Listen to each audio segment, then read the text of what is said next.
Hey guys, in this one, I'll show you how to add a zip folder to SharePoint. First, navigate to your SharePoint site and click on the document library where you want to upload your file. You'll see this in the left sidebar. It's usually called Documents. Once you click it, the library opens and you'll see your existing files and folders with a toolbar at the top. Next, click the Upload button in the command bar at the top of the library. When you click it, a drop-down menu appears with two options, Files and Folder. From that drop-down, select Files. This opens your computer's file browser so you can choose what to upload. Now browse to where your zip file is saved on your computer and click on it to select it. You'll see it become highlighted in the file picker. If you need to upload multiple zip files at once, you can hold down Control and click on Additional Files. Once you've got your file selected, click the Open button at the bottom right of the dialog. Depending on your browser, this button might say OK instead of Open, but it's in the same spot.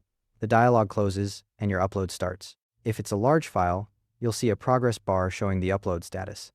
Finally, wait for the upload to finish and check your document library. Your zip file should appear in the list with all your other documents. That confirms the upload completed successfully. A few things to keep in mind.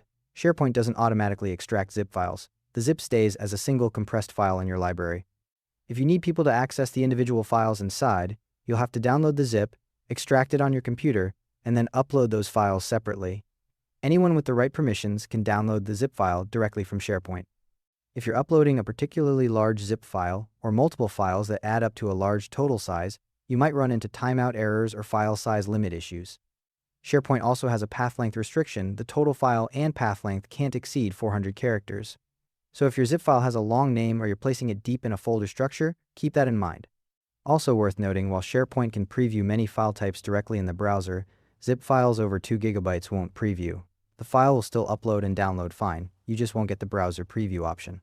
Thanks for watching. If this helped, hit that like button and I'll catch you in the next one.